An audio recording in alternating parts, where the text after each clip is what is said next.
Greetings, everyone. Pete Pardo here from Sea of Tranquility. Welcome to another episode of Ranking the Albums. That's right. It's a show we do every Sunday here on the channel, 10 a.m. Eastern Standard Time. I got him up early today. Mr. Jamie Laszlo is here in the co-captain's chair. What's up, Jamie? What's up? What's going on? I like doing these early shows. I feel like a different person in the morning than when we do the Monsters Den on day night when my den to weekend mornings. Aloe. Yeah, I know. I'm a morning guy, so I like the morning shows. It's like I sometimes find don't get me wrong, I love doing it, but there's some weeks, man, like at doing like Prague Seat or Hudson Valley Squares, because I actually tape Prague Seat and Hudson Valley Squares on the same night, and then Monsters Den. It's just like it's late. That's I've exhausting. had a full day of work, and I'm kind of like That's exhausting. I'm dragging, yeah. But not everybody who participates in the channel are morning people like us, Jamie, unfortunately. I like it. You got the whole day ahead of you, especially on the weekend. I'm excited. I got caffeine in me. I'm ready to go. But enough of that because we're pressed for time and we got 11 albums to get through. That's right. So, of course, we're doing Monster Magnet. So this is the great stoner rock metal psych band from New Jersey. They've been around since the early 90s. They've got all right. So here's the thing. They've got 11 full-length studio albums.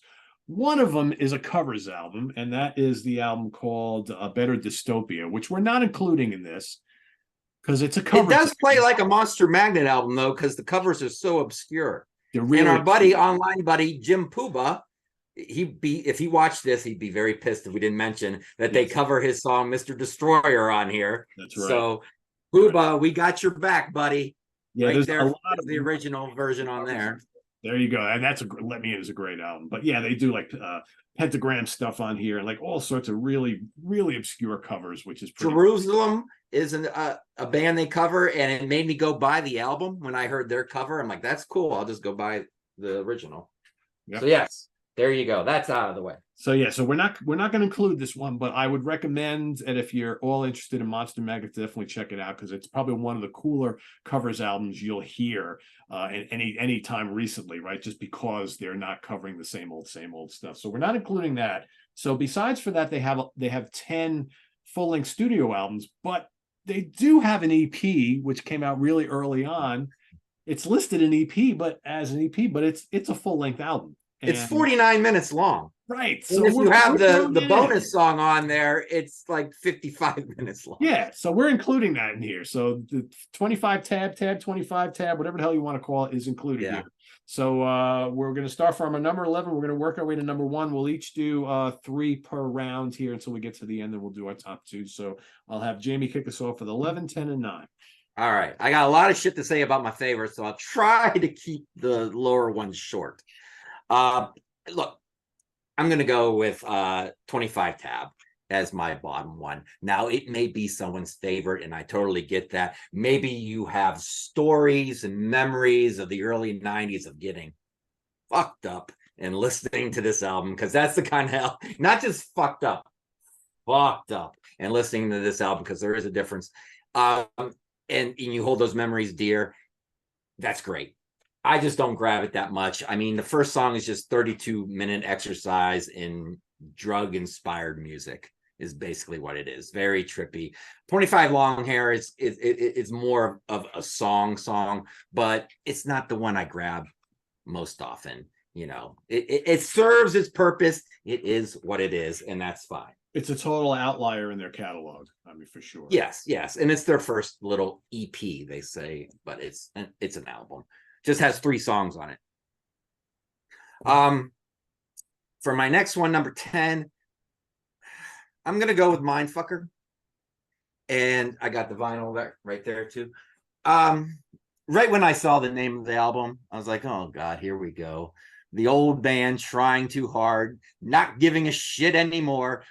Call it Mindfucker. Don't care anymore. It reminds me of the Golden Earring album, Tits and Ass. Call it Tits and Ass. Call it Mindfucker. Don't care anymore. And it smells a little bit of trying too hard, especially when you're 61 years old. But you know what? It's not a bad album at all. And I actually enjoyed revisiting it for this exercise because I didn't play it a ton when it first came out. So I didn't remember a lot. So when I was listening to it a few days ago. I'm like, I'm enjoying coming back to it. The problem with this album, the songs are really good. The production is raw and flat, and I it's more stripped down. It almost sounds like they're playing in the studio live, just belting out the songs one after another, which is fine. But I like their earlier albums where there's studio trickery going on in layers and all kinds of stuff like that. But I mean, I'm God Kicks Ass, Mindfucker, even though it sounds like recycled ideas, it's pretty good. And Rocket Freak, the first song, is a very solid opener. So there you go on that one. And number 9, I am going to go with these come in crests. That was crest 1, the bottom 2. Now here we go to crest 2, and that begins with Four-Way Diablo, which is a good. I now all these albums I really like. I really like all of them. So there's no bad ones here. The lead off track has all the elements of what makes Monster Magnet great. And Wall of Fire, it's a bar burner. And look, I might be singing a little bit during the show because we can't play sound bites without getting tagged by YouTube or sued or whatever. So I might have to sing some of these lines, but his lyrics are something fell behind me. His lyrics are ridiculous sometimes. And right here, while I'm back, I got a cock made out of platinum. He does not care. He sings about dicks and all kinds of shit all the time. And it's just, I just love it to death when he does that and does not give a shit. He does 200 Light Years from Home, which is a Stones cover, which is really good. I'm Calling You and No Vacation, Solid Gold. These are good songs. Freeze and Pixelate. It's an okay instrumental. The thing is, it's got some 3-star songs on it. Doesn't have enough 5-star songs on it to elevate the 3-star songs that are on it. So yeah, but still good album. So I'll just say right off the bat. So I have a weird history with this band. I started listening to them pretty early on for a bit, and then I just got off the train and never came back till about a year ago when Jamie was like, "Hey, you want to do a Monster Magnet ranking?" Because I'm a big fan, and I was like, "Oh man, it's one of those bands I really liked early on, and I just haven't listened to them in probably like 15, 20 years." So I went out and got the ones that I was missing and totally started listening to the old ones again and whatnot. So I didn't follow this band religiously throughout the year. So a lot of this stuff I was listening to with fresh ear. So I think Jamie and my ranking is going to be quite different, which is cool. Oh, I think I know they're going to be. Let me see what fell real quick. Go ahead. So my number 11 is going to be Four-Way Diablo. So we both kind of have this one down near the bottom. So this is from 2007, their 7th album. This album for me misses the mark in a lot of ways. I agree with you. I think there are some good tracks on here, but to me, there's a lot of filler on here. I think, the opening track is like a straightforward alternative rock song. I get a lot of those kind of like vibes from this album. Wall of Fire is really raucous. Again, has that kind of like, I hear like little bits of like alternative rock and new metal on this album. There's also, and again, this is the one thing about this catalog that I think really bugs me. Dave likes to occasionally, at least once or twice on almost every album, he throws in these kind of like jangly, bluesy, kind of alternative poppy type things. And I don't like those type of songs. Like Blow Your Mind, I don't like at all. Oh, really? I love that song. Yeah, just that kind of stuff just doesn't do anything for me. And it's Cyclone I love. That's kind of like Space Doom. I love the cover of the Stones song. I think it's good. These guys do really good covers. Really good covers. I like No Vacation. I like the spaciness, so I'm Calling You. Solid Gold is fun, but really different. I'm like, God, that's kind of weird. Freeze and Pixelate's kind of boring. That's kind of like Desert Rocky, right? I don't know. Overall, and I don't like Little Bag of Gloom. Just dreary, just kind of boring. So for me, this to me is probably the only album in the catalog that I really don't connect much with. It's got a couple good songs, but to me, it's least kind of trademark Monster Magnet sounding. So this was easily the bottom one for me, and everything else up I have lots of pretty good things to say about. But yeah, Four-Way Diablo.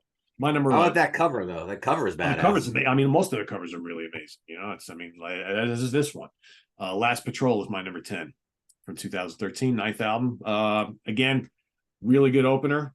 Live Behind the Clouds. I mean, great vocals. It's atmospheric. It's kind of pulsating, right? The lead guitars are great on this particular song. Title track, 9+ minutes of like kind of pulsating, heavy garage rock, space rock, big riffs, big groove. Three Kingfishers is excellent. Hallelujah isn't bad. Paradise kind of mellow. I like Mindless Ones quite a bit. End of Time's got a kind of Hawkwind flair to it. I wore this Hawkwind shirt for a reason because I'll probably mention them quite a bit today. But Oh yeah. It's good because it's got that trippiness to it, the real simplistic, insistent riffing, which they do quite a bit. I think this one, a lot of these albums, especially like the latter period of the 90s going to the 2000s, they're long albums, a lot of songs, everything like that. This one, kind of hit or miss in spots, but I think there's enough good stuff on here to recommend this one. And I always thought the cover was really, really cool looking. So that's my number 10. And my number 9 is going to be God Says No from 2000. So this is the fifth album. So this is notable because they had the Power Trip album, which was their big seller, and everybody's like, "Oh yeah, Monster Magnet," right? And then they come out with this one, like all of a sudden, like nobody cares about Monster Magnet anymore. Yeah. But there's some great stuff on there. There's a great shot of the band, right, looking like it's a biker band, right, basically. Melt is a kick-ass opener, great chorus, love that. Great vocals, big heavy riffs. Mellotron, what's not to love there? Heads Explode is terrific. High energy kind of stoner rock song. Doomsday is really good. They re-recorded Medicine. I don't know what the reason was to do that again. It doesn't really sound all that much different. It's a great tune though. Title track is all right. Kiss of the Scorpion is like a total like 60s garage psychedelic garage rock song. Literally, if someone didn't tell you that this was a Monster Magnet song from the 2000s, you would think it was something recorded like 67 or 68. Very, very cool. I like when they do that kind of weird, like psychedelic stuff. You got kind of bluesy stuff like Gravity Well. My Little Friend is really cool. 12 to 15 songs is a little long for some of these albums. And I think that, like I mentioned before, I think some of their albums just have just a little bit too much material, but I think there's some really good stuff on this album. So that's my number 9. God Says No. Oh yeah, our rankings are going to be very different. Yeah, well, I figured as much. My number 8, Last Patrol. Again, not a bad album, but here's the thing. I feel like this is lacking some of the bouncy rhythms that I like that they do a lot, and it's darker and it's more spacey and more serious of an album. I Live Behind the Clouds. It's a lead off. They have a lot of lead off tracks that I love. This one is a little bit more moody, so it doesn't hit you. Last Patrol, though, 9 minutes long, and it's upbeat but trippy at the same time. So they really combine it really well. Three Kingfishers is a Donovan cover. Paradise is cool, but I'm feeling at this point, with the opener and I need more rocking on this album. And then Hallelujah comes on. I'm like, Hallelujah, we're fucking rocking, thank God. But then it's a little repetitive, but it's kind of cool. Mindless One's definitely the best song on the album, and the rest of the album is very solid. Duke of the Supernatural nature, and End of Time and Stay Tuned. But then it has bonus tracks on it, and I fucking hate bonus tracks most of the time. The bonus tracks 10 and 11 are better than most of the songs on the album. So just mix them in on the regular bonus tracks. This is 2013 compared to what? The cassette in 2013? Vinyl really wasn't a big thing. 100%. Everybody's buying CDs, right? So yeah, what's bonus the bonus compared about? To what? Just put them on the fucking album and put them in the mix. So they're on the album. It's just stop calling them bonus tracks. They're part of the stop calling them bonus tracks. But the thing is, sometimes a song like Stay Tuned, I call it the end credit song, where it just kind of fades the album out. Don't give me those 2 songs after that. You faded the fucking album out. Put them above that song. Yeah. But we'll get back. They do it well later in my countdown. Mastermind. Got the t-shirt on, right? Badass t-shirt. So you know I like the album. Coming in at number 7. Hallucination Bomb comes in heavy and slow, but still keeps that Monster Magnet sound that I like. This band has their sound, kind of like, you know, the Cult and AC/DC, how they have their sound. This band has their type of bouncy, spacey thing that you know right away. And if you hear another band do it, oh, that kind of sounds like the Monster Magnet. And his vocals are very distinctive. Like he's got his own style too. And he's 66 now. That's so he's crazy. No spring chicken. Crazy. Yeah, yes. You see pictures of them recently, and you're like, oh my God, he looks like way older than the rest of the guys in the band, right? Yeah, yes. And I was thinking of going old school for this show and dressing up like them. I was gonna shave and get the sunglasses and the long, but I couldn't find a wig on Amazon. The only thing that looked best was that Asian woman wig. And I'm like, I don't want to risk it. It might come and look stupid. But Bored with Sorcery is really good. I don't know if it was no, that was not the single. Gods and Punks was the single, and that is really good. Gods and Punks. And Mastermind is really good. 100 million miles, Perish in Fire. So yeah, great album, and 65 minutes long though, 14 songs. But if I'm gonna nitpick, why is it number 7? We're in 2010 now, and sometimes it sounds like they're rehashing old ideas on songs. But they have that sound, and they kind of work within that sound. So you're going to get that in the later catalog sometimes. Yeah. Do I have another one? Yes, you do. Number 6. All right. Now we're into the next tier going up. All right. Now we're getting into the top shelf Monster Magnet. You know, we're out of the well drinks. We're getting into the expensive shit. Super Judge. Now this is going to be a lot higher on Pete's. I have a feeling his opinion's going to be, a few of these are going to be higher. This is where I came in, Pete. Okay. On this album in 1993. Here's the thing. What time is it? How long we got? It's 10:10. We got all kinds of time. I had a roommate in 1993, and his buddy came to stay with us for a couple weeks, and he brought with him, his buddy, a shoebox full of CDs of bands I never heard of, and Monster Magnet was in there. And I discovered in that shoebox Screaming Cheetah Wheelies. I discovered Green Day in that album because it was before Dookie, their big hit. He had an album before that, Green Day. And I was like, this shoebox is fucking magical. So I made a mixtape of all the best songs from that shoebox. And I listened to that mixtape nonstop for years after. I can't even remember that dude's name. And I tried to remake that mixtape because I can remember a lot of the songs on CD sometime around 2005. It wasn't the same. You had to it was in a time and place and everything.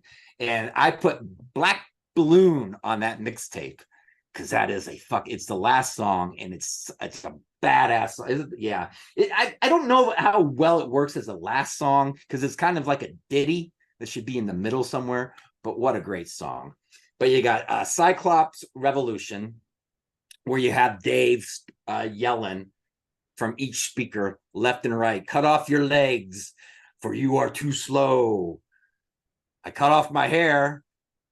I won't need it where I'm going to go. And you got this trippy thing back and forth, and then it kicks in. It reminds me of Searching with My Good Eye Closed by Soundgarden, where you got this is the sound of a pig.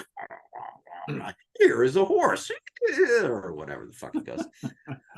It reminds me of that. A few songs on here remind me of Soundgarden. And then you got Twin Earth that is just heavy. Super Judge is just swirling, and the guitar sounds like an organ, and you can't tell with the guitar notes where one ends and the next one begins. All the notes just kind of blend into one another and creates this really cool vibe. And and Cage Around the Sun with its cool acoustic opening. I kicked the dog and said, let's go.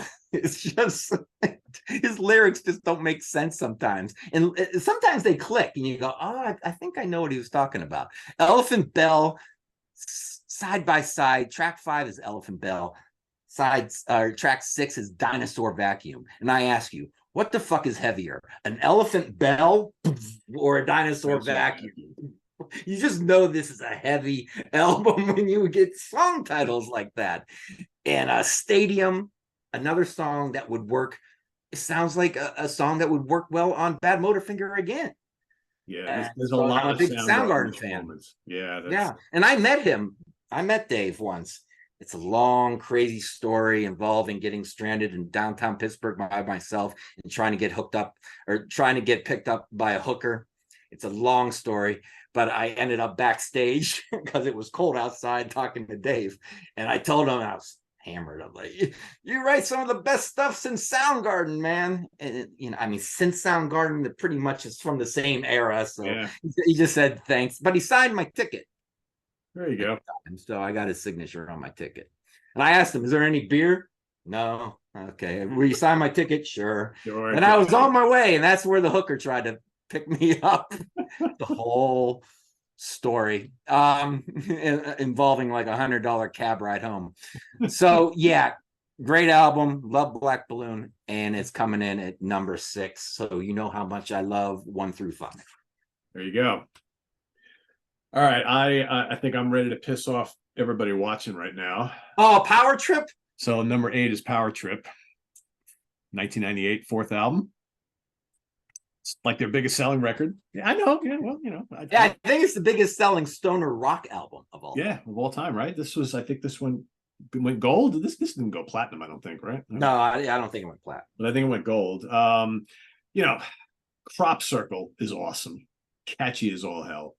I love the garage kind of stoner vibe throughout that. The title track reminds me of like a modern take of the Stooges, actually. So I hear a little bit of that on this album. Space Lord was the big hit on the album. I'm not a huge fan of that song. Never really was. Temple of Your Dreams is pretty cool. Bummer is awesome, really heavy. Third Eye Landslide is a great anthem. Atomic Clock, great riff. I think my issue with this album is overall, it's really commercial sounding, and there is filler on this album for me. But I get why people were attracted to this album because it is more accessible for them. And I think there are just some songs that are just catchy as all hell on here. I like it. I think it's a good album. It's funny because a couple of weeks ago, I was listening to this at the gym and getting into it and thinking, yeah, this might be one of my top ones, right? But then like 2 weeks after that, I'm listening to everything else over and over again, and I'm kind of like, yeah, it's going to be down towards the bottom, I think. I like I said, I like it. I'm not surprised it did as well as it did. I just think they have much better, personally, for me anyway. Okay. So that's my number 8. I know that there's people, I'm sure so many people are going to be like, that's the best one. I'm like, yeah, well, I get it, right? My number 7 is Mastermind. In 2020, 8th album, which you already talked about. I mean, I love Hallucination Bomb. Slow, heavy, doomy. Loved it. Bored with Sorcery. It's punky. It's psychedelic. Love it. Dig That Hole. It's got lots of thump. Gods and Punks. Very memorable. Rocks hard. I mean, everything he said is good. This came out after 4-Way Diablo, and I think this is miles better than that album. Miles better than that album. Yeah. Good stuff. I really like it. And my number 6 is whatever the fuck you want to call it. Tab 25, Tab 25, just Tab. I don't know. This is the first one I ever got, or the first one I ever heard. And I remember thinking, wow, this is like around 91. Yeah. Oh, okay. Wild stuff. I was like, holy moly. And again, yeah, they call it an EP, but it's just loaded with stuff. Again, this is really trippy. I'm a big Hawkwind fan, and I like lots of space rock stuff. This is their full-blown space rock album. And it's not something that I can listen to all the time, but when I do, it's pretty enjoyable. Look, you got long songs, droning guitar and bass riffs. You got synths blipping and blooping all over the place. in the right frame of mind, I'm sure this is killer. I don't do any of that kind of stuff. So, but I think, when I'm in the mood to hear something like this, I really like it. Tab is 32 minutes long, total mind trip, spacey vocals, synths, kind of like I said, popping in and out, cool riffs. 25 Long Hair totally reminds me of like a long lost Hawkwind song, like during their kind of punky period, like mid-late 70s. And then you got Lord 13, which is kind of a little more folky, but it's a unique album for this time period, certainly, and it's a complete outlier in their catalog. But I think it's really cool. Could it be lower? Yeah, maybe, but I like the fact that it's so different, and I think it's for the space rock fans, this is, I think, the album you want to hear from them, and that they have plenty of other space rock elements in their music, but this is just kind of a cool, trippy album. So that's my number 6. All right, now I'm gonna piss off some people, Pete, with my number 5, including you. I'm gonna go with a lot of people's favorites, Spine of God. Why do I have 2 copies? Because this one is from 92. So this is an old ass copy. And I've had it for years and years and years. And I always thought it sounded low and muffled. Now, I know it's not the brightest sounding album in the world, but I always thought it was a little too low and too muffled.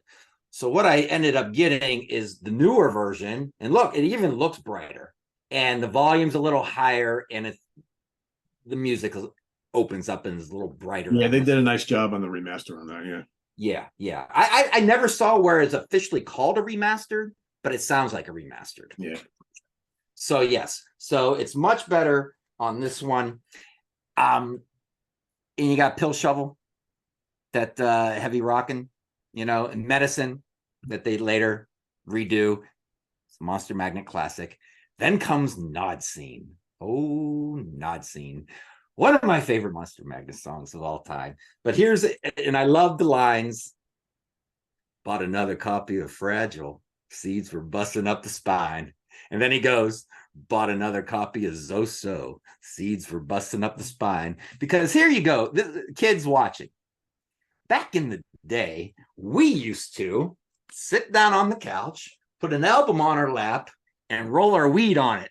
That's what we did. And it sounds to me like Dave used to keep his weed in the gatefold as well. So you just bring the album out, Fragile, you put the album on the player, you take your weed out, you roll it on it. And it sounds to me like the seeds in the bag, when he closed it, was busting up the spine. And it's so cool how he just slides that not once into a song, but twice. So he had to buy. He's just telling a story is all he's doing. Yeah, he had to buy a new copy of Fragile and Zeppelin 4. Seeds were busting up the spine. Yep. And later on in the song, he does these things. They do these things, but he's the main songwriter and probably idea guy. I always say it, I don't need the biggest drum fill or the biggest guitar solo to make a song for me. The whipped cream on this song is when just one word in the way he does it. Smoke. That's it. Smoke. And that's all I need. Yeah, it's those moments that last a half a second that do it for me, that make the song memorable for me. Black Mastermind, Zodiac Lung, and Spine of God is all great. And I love, where's my old, I just had my version of it. Oh, and I love on the inside, it's a satanic drug thing. You wouldn't understand. And that's on t-shirts and stuff. It's a little low because, 5 isn't that low. It's right in the middle of the pack because, again, I like it when it gets better production and the songs get brighter and open up just a little bit more and you start hearing more things. This is a wall of sound, more like a wall of sound with the production. So, but still, number 5, love it. Yeah. And another one? Yeah, you gotta. Because now we're going into I'm losing track of time and where I'm at in my countdown. Yeah, now we're in the next 5, 4, and 3. You got to go. Yep. Okay. Now we're in the next tier. At number 4, and these are the top shelves. Dopes to Infinity at number 4. This might be higher even for some people. I don't know. Here's the thing with this album. You got Dopes to Infinity, track 1. Negasonic Teenage Warhead, number 2, which I'm going to get back to in a second. And Look to Your Orb for the Warning. I'm going to say it right now. I don't care what you think, but I'm going to say it. In the history of hard rock, think of all the albums in hard rock. That is the best 3-song punch in the history of hard rock right there. 1, 2, 3. I don't think it gets better than that. And each song is better than the next. So you're like, oh man, Dopes to Infinity.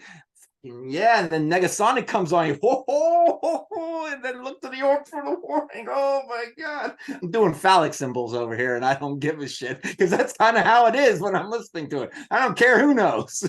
But here's the curse of those 3 tracks. The rest of the album has nowhere to go but down after that. You can't keep it up. Another phallic symbol and mention. You can't keep that up for the whole album. So I would not change those 3 tracks because it is the best 3-track opening to any hard rock album, I think. But at the same time, it's its own curse. But Negasonic Teenage Warhead, people go, oh, well, there's a song on here called Ego the Living Planet. He's got that on there. He's a comic book fan. You're half right. Yes. Ego the Living Planet is, taken from Marvel Comics. Yep. But Negasonic Teenage Warhead, the year, what year did this come out? 92, 93, 95. Fuck. 95. Negasonic was not a character in the Marvel universe. So there was a writer, Grant Morrison, who was doing the line of X-Men at the time in the 90s and early 2000s. He created the character and named it after this song. Wow. Okay. Yeah. So Dave, who is a big comic book fan, that's probably like a highlight of his life, right? That have his creation in a comic book. So yes, all the other songs are really good. I Control, I Can Fly is a very spacey and Hawkwind Light. A Third Alternative, Blow 'em Off, all great. But here's the things: we go to track 9 now. If track 9 was in that top 3 tracks, you'd have the best 4 opening. King of Mars, man. King of Mars is so good that I've used it as a handle on like accounts and stuff. Now, don't try to get into my bank account and stuff. You won't know the password anyways. And I added some numbers after it too. But I've used it as a handle a few times. That's how much I love King of Mars. So after that, one more, Pete? Yep, one more. God, we're flying through here too quickly. I'm going to talk more. Monster Magnet did his album in 2004, and I swear to God, when I revisited it recently, I was like, God damn, I almost want to put this number 1, but I'm going to put it at number 3, and that is Monolithic Baby. Yeah. Oh, this album is just solid front to back, man. It starts with a song called Slut Machine. Slut Machine, man. You know you're getting down and dirty when it starts with Slut Machine, and it is a down and dirty song. And then Super Cruel, man. When I hear songs like Super Cruel, I imagine the band on a rocket ship with a window behind them with the stars flying by because you're going at light speed and they're just playing. They should be the house band on rocket ships. If rocket ships were like cruises where we could go on rocket ship rides, they should be the house band. On the Verge, you would think a song where the lead singer counts from 10 to 1, not once, but twice. 10, 9. Hey, you think the song would suck and lose momentum. It doesn't. It's badass. It's so cool. And then the song towards the end starts to speed up, and then it just totally implodes. So awesome. Unbroken Hotel Baby. It was a single. It didn't do well, but it's one of their coolest singles. Radiation Day. Oh man, it's just a guitar lick on there. Reminds me of Randy Rhoads. Monolithic. I can only play 2 songs. I could probably play others around Grace, my wife, but Monolithic, she really enjoys when I play it because it's an ass shaker. It's got a groove. It makes you shake your ass. It's so fucking good. The Right Stuff, Hawkwind cover. They actually cover Hawkwind. Got their right stuff. It's really good. Then they cover David Gilmour with "There's No Way Out of Here." And I remember Dave saying he covered it because he thought it would work well as a single. I don't remember them releasing it though. You know, we're in 2004, so the days of Monster Magnet getting played on the radio are kind of done. And then the Master of Light. Oh man, this fucking album. Maybe it should be number one. And then it's just good. Then you got CNN War Theme, which is the end credits song. They always like to do their little ditties at the end. You know, the album kicked your ass. You got the end credits song. You just kind of chill for a minute before you go eject the CD. So that's the fade out song. But yeah, Monolithic Baby, 5-star. My top 3 are 5-star albums. More about Monolithic Baby in a little bit. My number 5 is Dopes to Infinity. Yeah, great stuff. I totally agree with the first 3 songs. Just are amazing. I mean, Negasonic Teenage Warhead is like, man, that's got to be the catchiest song they ever did, and it's so rocking. It's just stonery, spacey, just yeah, you know, whatever. It's got everything. Look to the Orb for the Warning is just amazing. You know, going down now.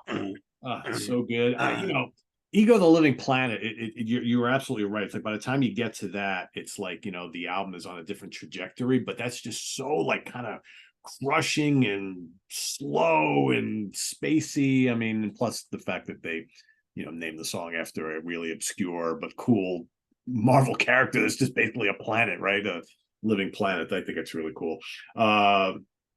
Third Alternative is really cool. I Control, I Fly is fast and furious. Vertigo is, you know, it's not surprising that this is a favorite of so many people. You know, again, there's a lot of songs on here, and not every song works for me. King of Mars, by the way, is amazing as well. Not every song works for me, but the stuff that's great on here is really, really great. So that's my number 5. Number 4, I really like Mindfuck. It's the most recent album of all new material. There's, you know what I like so much about this album, Jamie? The rawness. What's that? The rawness of the production. Yeah, I like the energy of this album. It's this to me is just a fun garage rock biker metal album. It's raw, it's not polished, and there's guitar solos all over the place in this album. Really good guitar solos, lots of crunchy riffs. I love Rocket Freak. That's so good. Title track is good. I'm God is another one of those kind of weird late 60s psych songs that I think, again, like transports you to another time. Drowning is another one kind of similar. You know what? Some of their material on their last couple of albums remind me a little of Clutch. Like Brainwash, to me, sounds like Clutch. As well as When the Hammer Goes Down or Comes Down. I think this is a really strong album. I think it's kind of different, but I like it. It's just a good biker metal album, and I think, you know, it's not much of the space rock stuff going on here, but I dig it. I think it's really. It has potential to move up on my list, I think. Yeah, I didn't give it a fair shake, I think, at the beginning. And I'm going to agree with everything you said, although my copy is white. But I think Monolithic Baby is just terrific. 6th album, I love the cover. I think they look completely badass. Slut Machine is so cool, super cool, so catchy, so rocking. On the Verge is great. Unbroken Hotel Baby is good. Monolithic thumps. Radiation Day has got grooves to die for. I mean, there's really nothing bad on here. You know, they do. Here's an interesting one. So most people probably never even heard this band. So there's this band called Unicorn that was around in the 70s, and they were like a country rock band. David Gilmour produced their one of their albums or both their albums. And they probably wouldn't have much interest to people who watch SOT, but man, There's No Way Out of Here is one of their songs, and these guys cover it, and it doesn't sound anything like the original. It totally kicks ass. Oh, so the David Gilmour covered it. Oh, did he also as well? Okay, yeah, it was originally done by Unicorn, and he produced them, and then I guess he went and did it on his album. So okay, yeah, all right. So it's totally awesome. Yeah, Ultimate Everything is totally kicks ass. Yeah, I really like this album a lot. So that's my pick for number 3. Were you still on board with Monster Magnet when that came out, or is that you went backtracked? I backtracked. Yeah. Oh, okay. Okay. Yeah, all the 2000 stuff I have gotten into much later because I kind of stopped. Yeah, after the 90s, I just really wasn't they just weren't on my radar anymore for whatever reason. It's not like I disliked them. I just, listened to a million other things and I just never went back to them. Okay. Like the last year or so. But yeah, happens. this is a really good album, really strong album. I almost put it higher, like you were saying. It's really good. Yeah. But my top two, yeah, my top two. Am I doing my top two? Yep. My number two, I almost dropped down to number three, not because of the fault of the album, but because I played it to fucking death for about 5 years, and that is Power Trip. I mean, it was on constant rotation to where I might have burned myself out on it, and that's no fault of the album. So right. I can't like punish the album because I played it too much. I got to keep it at number two, right? And people are like, they're doing the math. Is he really going to put that at number one? Fuck yes, I am. It's coming up. Fuck you if you don't like it. Crop Circle. Fucking just, it has that big buildup, and then Power Trip has that fucking line that I just love to shout. They have sing-along parts to their songs. I'm never gonna work another day in my life. Yes, I'm way too busy power tripping. It's just so fucking cool. The gods told me to relax. That's right. I'm gonna tell next time I see my boss. The gods told me to relax, Amy. Space Lord. Now, Pete, I give to the Ko-fi, whatever, once a month to keep the channel going because I know you work your ass off. And I don't know what you can see on your end when I make a payment, but sometimes I'll get a reply in my email. Thanks, a quick little thanks. Do you remember what that email is? The handle? It's fucking Space Lord, motherfucker. Oh yeah, I don't see that. I just see that. Oh, you don't see that? Yes. Well, my email that I made up like 25 years ago is Space Lord, the handle. And it's so funny now as a 53-year-old because I still use it a lot when I tell people, like when I buy something and like if I go to Best Buy, can you verify your email? Space Lord. I feel like I feel like the biggest door. Space Lord, huh? Old man. All right, Mr. Space Lord. I'm keeping it though. It's on net zero. I think I'm the only guy that still uses net zero, Pete. I think they keep wanting to shut it down. What are we gonna do about this Laszlo guy? Oh fuck. Keep it going, I guess. So I apologize on net zero. I'm keeping someone employed over there. There you go. Temple of Your Dreams is just, like you said, is so catchy. This is accessible stuff though. And maybe that's why I burned out on it, because it's so accessible that the more accessible it is, the more you can burn out on it. But I still played it a lot. Bummer is so great because here we go again with his crazy fucking lyrics. It starts with, "You're looking for the one who fucked your mom. It's not me. It's not me." You're like, what? What the fuck did he just say? It's so great. It's doomy.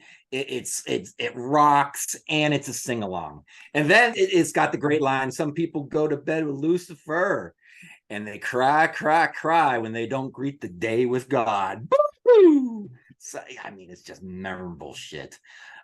Baby, I don't know. I've never known how to say this. Baby Gotterdamrung.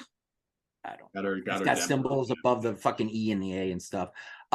It has a very cool sound in it. That reminds me of a hillbilly band, and Otis is playing the rubber band next to the, Junior on the jug. But it sounds cool. Then Third Eye Landslide and 19 Witches are fucking great. See You in Hell. It sounds like a Doors song, especially with the keyboards. It's like, is that Ray Manzarek on the keys there? Because it sounds like him playing. Tractor kicks your ass because he's driving the tractor on the drug farm. Atomic Clock, Goliath and the Vampires. It's a creepy instrumental that sounds like, as it builds towards the end, it sounds like vampires having an orgy. That's what it sounds like. And I think it's an old horror film that I've never seen, from maybe the early 60s or something. And then you got Your Lies Become You. It's the little end credit song, your little ditty. where you just kind of sit and chill before you go hit the eject button. So Power Trip, man, God, played it so much. It was in my car nonstop. Those were the days, Pete, when you bought a CD and you might not buy another CD for 2 weeks. And you sat with your new CD, and it was still that's all you listen to. Later, it was still your last CD that you bought. Now, like, I get 5 a day put on my doorstep, so you don't absorb them as much as you used to, and I miss that. Now you get 5 a day, and you realize a month later there's still 3 of them you haven't even listened. Yeah, the shrink wrap is still on. Yeah. Fuck. I do like getting all this music and exploring it, and it's going down strange avenues and everything, but I do miss absorbing these albums too. You can't have both. No. Number one is I don't care what you say, and I got the cool vinyl too. God Says No. How can you do that? It's so slick in the production. It's so lame. It hardly rocks. No, it rocks. You just forget how well it rocks. Melt. Oh man. Great opener. And it has the he's a comic book fan. And I was thinking how the world should have cried on the day Jack Kirby died. I mean, come on. Come on, man. Kirby and then King. Heads Explode. I got the single too, right there. Maybe their best single ever, maybe. And back in the day, they had you put this in a computer before YouTube, and you could watch the video to the. Now computers don't even have a damn drawer to put a CD in. No, they don't. They don't. And there's a cover of the Stooges 1970 on here. So you're talking about the Stooges earlier. Yep. And then Doomsday. It's Doomsday. It's one of my favorite opening riffs to a Monster Magnet song, and it just sounds tribal. And I love the lines that he writes, because he just doesn't give a fuck. And all your hopes and dreams mean nothing to me now. It's an absolute apocalypse, you stupid fucking cow. Wow. Did he just call someone a stupid fucking cow? Yeah. Or maybe he's talking to a cow. I don't know. The Medicine. I always like Medicine, and I like the cover just as well as the and I think it works here. I think it stands out more on this album. I probably like this version better. Oh, okay. But I love the opening, because it's like a how-to song, like he's giving directions. Place the stones in a circle of 12. Oh, okay, we're gonna do things to this song. Step 1. What's step 2, Dave? Give my night to the brother of the bell. Well, you lost me on step 2. I don't know how to do that, Dave, but it's really cool. And then at the end, he's going, bitch got soul. So fucking badass. God Says No.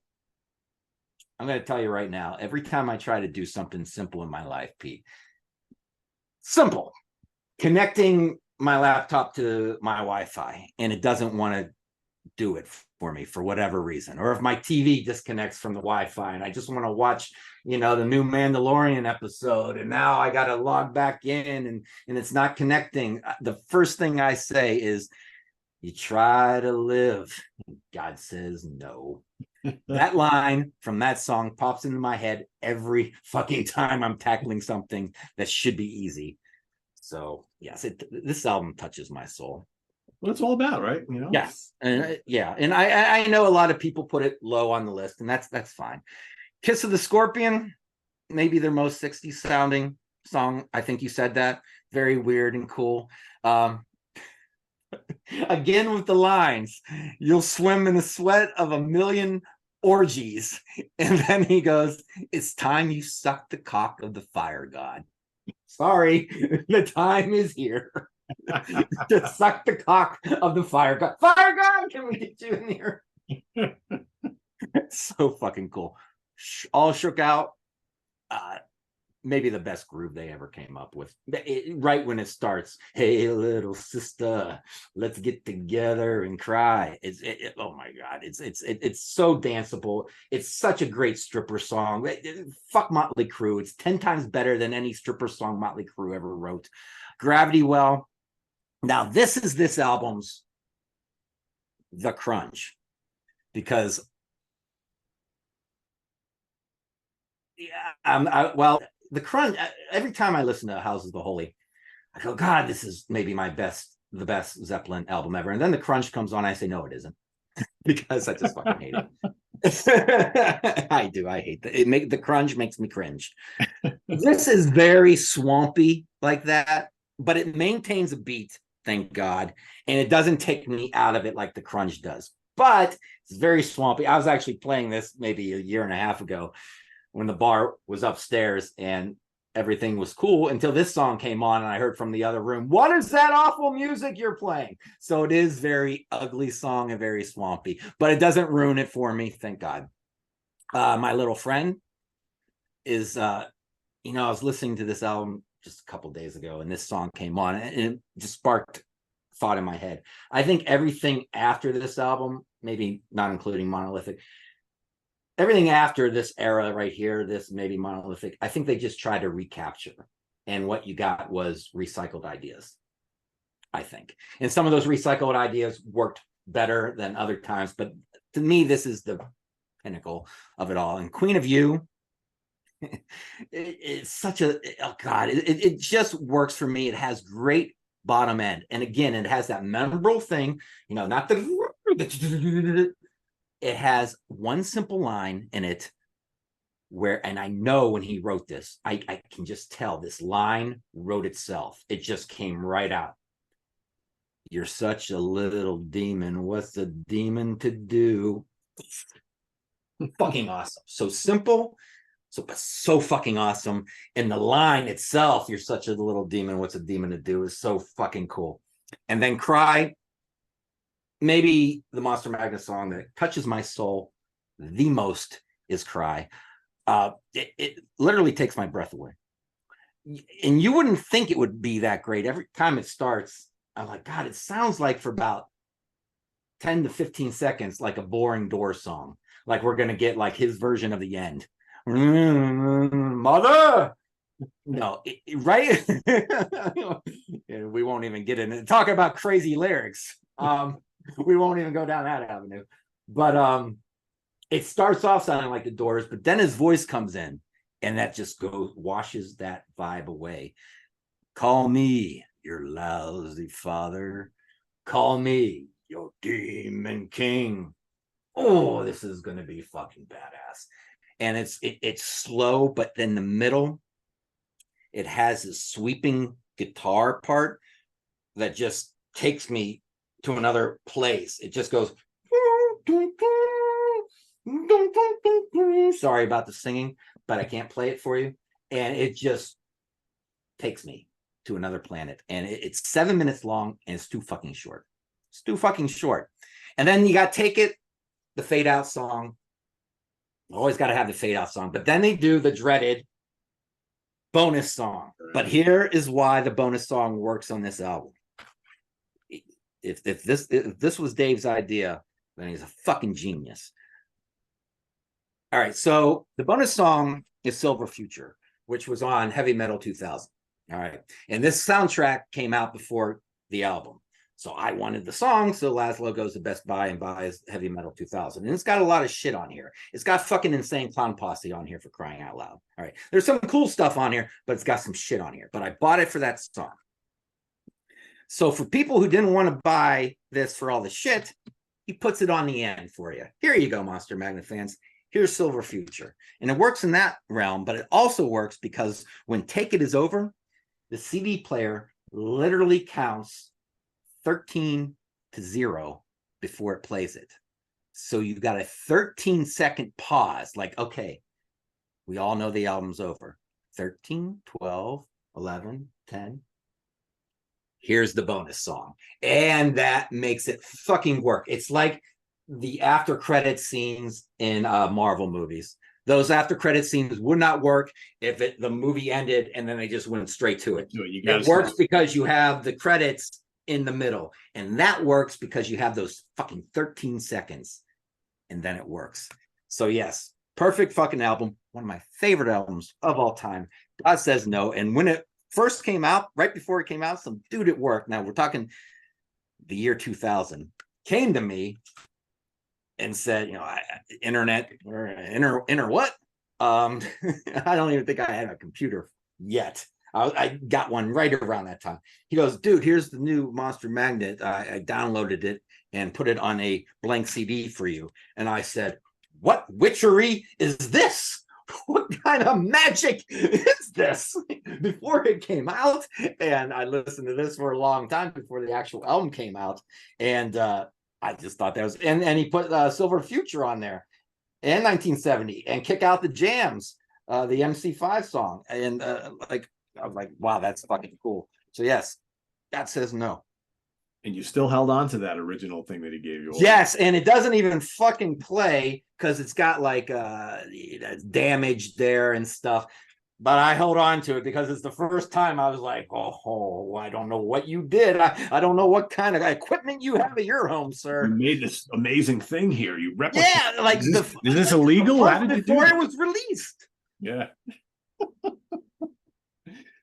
All right, my top two, for those who know me, probably won't be too surprised by these. Obviously, process of elimination, you know what's coming.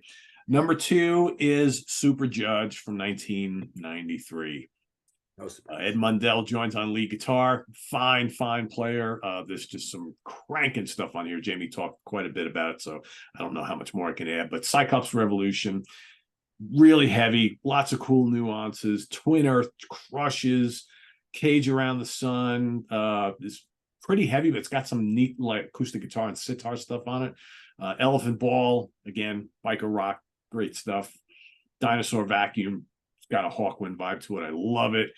They do a very cool cover. Again, they do great covers of Evil, which Cactus made kind of famous in the early 70s. It's originally a Howlin' Wolf song. Excellent. Stadium is great. They cover Brainstorm by Hawkwind, which is terrific. You mentioned it early on. I'm surprised this album didn't do better than it did, because maybe 93, because Soundgarden and Alice in Chains were really peaking at this point in time. And quite frankly, when you listen to this album, I don't hear all that much different stuff on here than you would on those albums, other than the kind of the space rock element. But I would think anybody who's into those classic Soundgarden and Alice in Chains albums would love this. And I'm really amazed that this didn't do bang up business at the time. But I was telling Louis Nasser on Facebook the other day, King's X could have rode that wave too.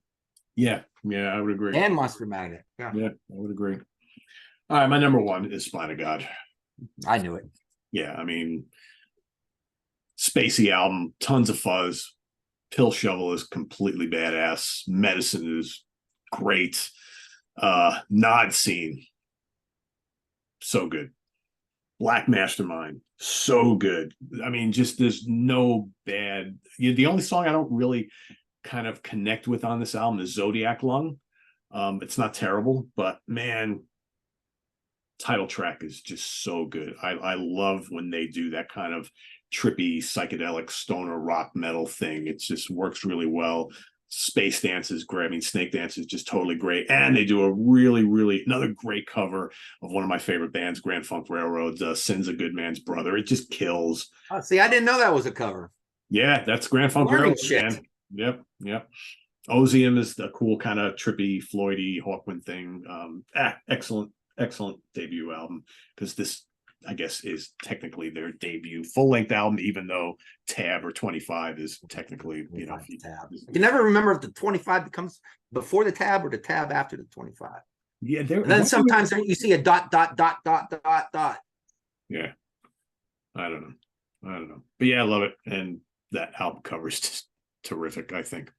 Yeah. So I want to add real quick that they did a reimagining of two albums of Last Patrol. They call it Milking the Stars. Looks very much like the original, where they add a couple extra songs and they kind of redo some of the songs from the original album, and then they did a reimagining of Mastermind, and they called it Cobras and Fire. So they're not like essentials or anything, but if you want to see a reimagining of those albums, they're out there. And once again, just to reiterate for those of you who may have not been paying attention at the beginning, they do have an album called Better Dystopia, which is their most recent thing, which is basically a covers album, but including all sorts of covers that you've never heard these songs before, or you're like, I can't believe a band actually covered that song. So really underground stuff, and the artwork is just, I mean, this is just terrific. This is like trippy shit. So yeah, it's worth getting if you're looking to explore the catalog. I don't often recommend covers albums because I'm not a big fan, but this is really different because it's just, they're not doing Mississippi Queen and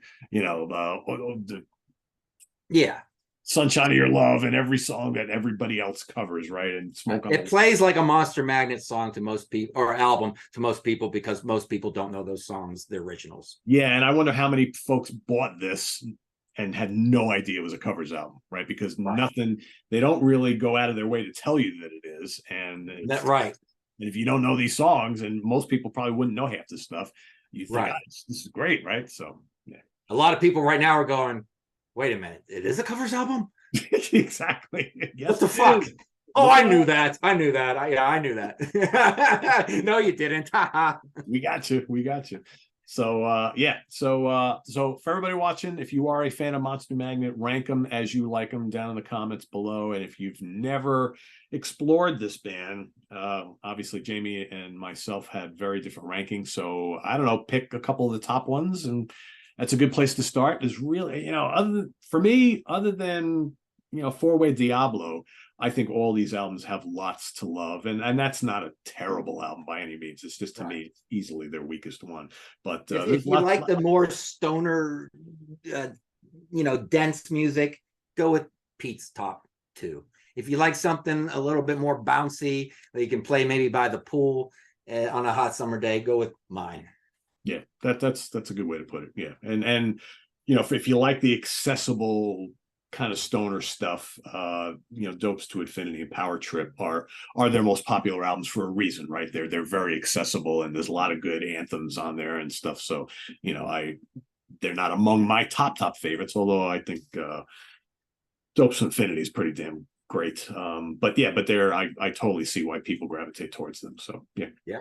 So cool. All right, well, thanks for watching, everybody, on this another edition of Ranking the Albums. Tune in next week. I don't know 100% what is next week yet. If Louis Nasser is back and ready, it will be Pete Townsend solo albums next week. If he's not, then that will probably be the week after, and I will come up with something I've got in the works. I'm going to do a Sly and the Family Stone album ranking, so I may do that on my own if Louis can't do this one. Karen La Preziosa and I are working on Church of Misery. Ryan Scow and I are going to do Electric Wizard. Steve Keeler and I are going to do Dark Tranquility. So there's all these ones that are kind of in the works. I'm also going to do, probably by myself, the very cool early 70s heavy blues rock band Freedom. Some people are like, Freedom, never heard of them before. Well, a couple of guys who came out of the early incarnation of Procol Harum, started their own band, did something completely different. They have like 4 or 5 albums. I'll be ranking those as well. So so there's lots kind of in the works, but we'll wait and see how the stars align for next week. So you'll know soon. As soon as I know for sure what it's going to be, I'll let all of you know. Till then, visit us on the web at www.seaoftranquility.org. We're on Facebook. We're on YouTube all together all the damn time. Please subscribe if you haven't already, and click on that notification bell so you get alert of all of our content as we post. And please do hit the like button before you leave. Also, down below, we get the links to our Ko-Fi page for channel donations, our merch page, where you can get all sorts of cool Sea of Tranquility stuff, including our brand new UK Connection shirt. And I've also got Cameo going as well for those of you who like doing that sort of thing, personalized videos and stuff. Just search for Pete Pardo on Cameo. So thanks for watching, everybody. For Jamie Laszlo, I am Pete Pardo. We'll see you real soon. Take care. Bye-bye.